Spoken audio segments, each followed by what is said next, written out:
Hello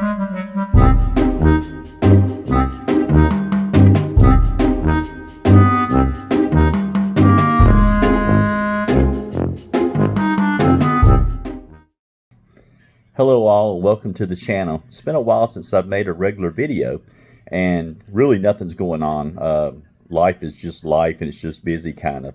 But there's really nothing going on negative or that would keep me from making videos. Just in that place of decision, that place of where do I go next? And the reason why is, as you know, I'm not here to feed you doctrine. I'm not here to tell you where to go. I am here to share my experiences on the way to wherever I'll wind up being.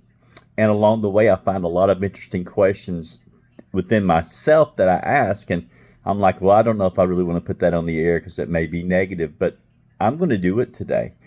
And this is not a negative. This is not an anti-mean video. This is not a video in which I'm trying to discourage any follower out there that may believe in something or something else or whatever. But my question is this. When we look at the scriptures, especially the Old and the New Testament, and we look within the Quran, and we look within these other books out there, we see a lot of activity with the divine. Now, the Quran, not so much. The Quran is basically, the prophet and others, giving you instruction on following the Creator. But we know the New Testament and the Old Testament are full of stories of people having conversations with God or a God or something. In other words, we see all in the Old Testament where God had direct the conversations with Moses and a lot of the prophets and everything like that. And then we get into the New Testament and we see that God and Jesus had all this interaction with man and these miracles happen. But when I look around now, I'm 57 years old. I am nothing. And I claim to be nothing. I love a lot of pagan thought, a lot of mystery, Gnostic thought. There's a lot of things that I love, but I'm in a place of limbo to the fact that I don't know where I'm at sometimes. Because when I read these stories, these Bibles and everything that Christians and Jews and Muslims take so literally, they take as the Word of God. It can't be wrong. It is what it is. Yet I don't see the Creator God moving in the same way that He moved within these books. I know as a Christian, I had many cry-out conversations with God. I mean, just, almost to the point of, this has been years ago, of almost losing my house, father dying. All of these things have happened within my life. And, I just cry out for the Creator. Please give me comfort. Please answer me. With no response ever. Yeah, you can spiritualize it and says, well, you made it through, Mike. That peace came to you eventually. But that's not what I'm talking about. I'm talking about that one-on reaction with that God of the Old Testament and that God of the New Testament. Even to the point of when I converted to Judaism, there was things that I was struggling with still, as far as ways of being off to do the things that I needed to do, and gave the Creator ample opportunities to move within my life, even to the point of stepping out, leaving my job for 3 months, basically getting right back to what I was doing again, to where I had to work on Saturday and all these other days. I gave the Creator ample opportunity to do something in my life to make me a better servant of Him, and to be a better leader for my family. And these things never happen. Now, if it happens to you, that's great. That is awesome. I'd love to hear it. But I know for 85% of the people that I know within my life, they use the term, I'm crying out to God, I need God's comfort. But in reality, it's more of hopium than it is assurance that it's going to happen. So I'm not trying to be negative. I'm not trying to be ugly. But I think there comes to a point of reality that we have to separate the facts from faith and realize how much, if there is a God, does He hear us saying? It's an honest question, and I think it's a good question. No, I'm not atheist. No, I'm not an agnostic. But these are real questions that we have to ask ourselves. When is the last time you've seen a bona fide miracle? I hear a lot of people say they walk in healing, they walk in these things, yet the children's hospitals are filled with people, poor babies who have cancer, who are dying of their birth defects and stuff like that. Sure to God, if there's a person of God out there who has the gift of healing, I see, let the adults, we go. But the children don't deserve this stuff. So if you walk in the gift of healing, and yet you're not going to these children's hospitals, at least healing children, I don't want to hear about your gift of healing.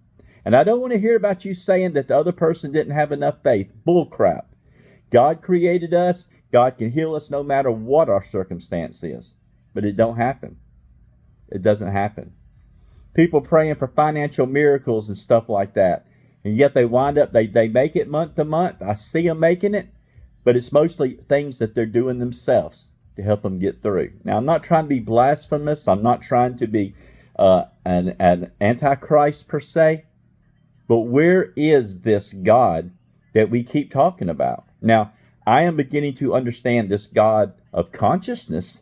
I'm beginning to understand the consciousness of the divinity, that I am one with it, and that I am divinity. I am a spark of that divinity, clouded with these distractions in this world, and I don't know what I am no more, because I am blinded by religion, I am blinded by fear, I am blinded by all of these things.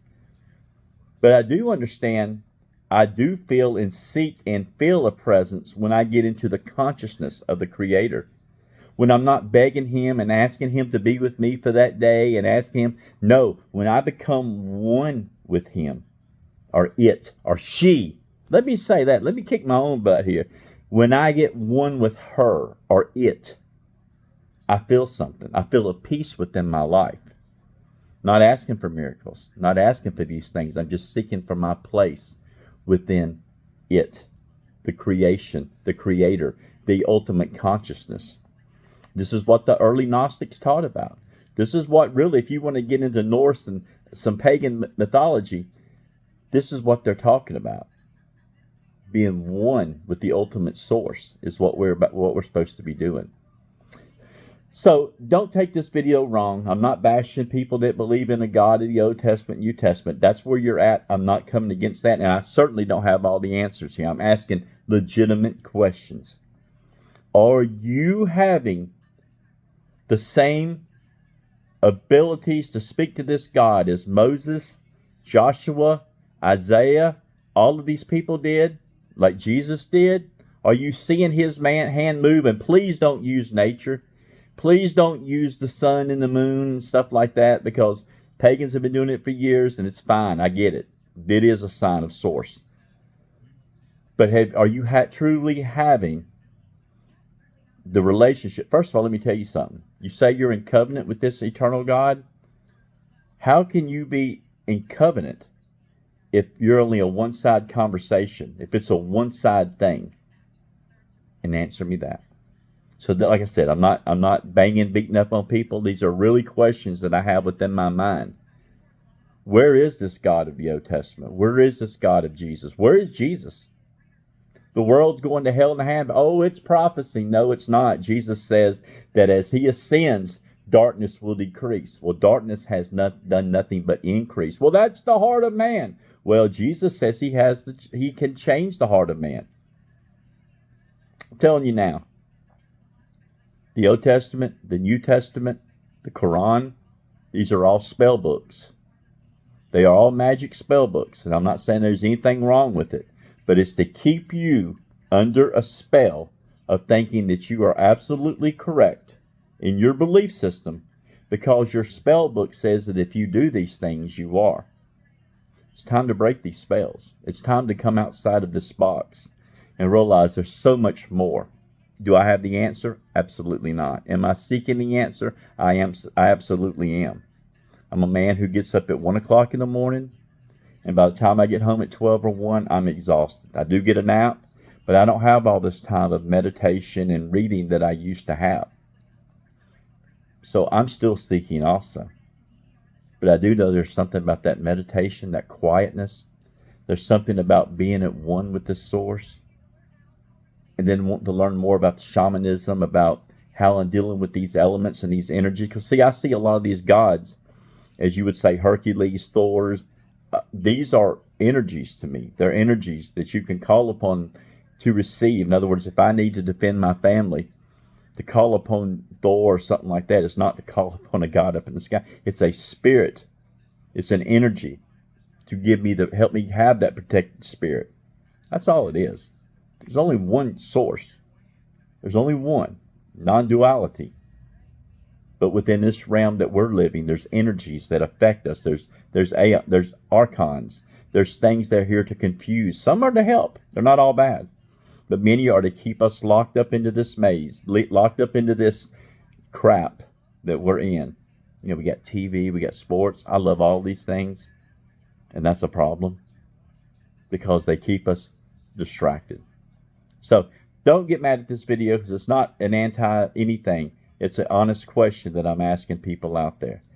Thank you and have a good day.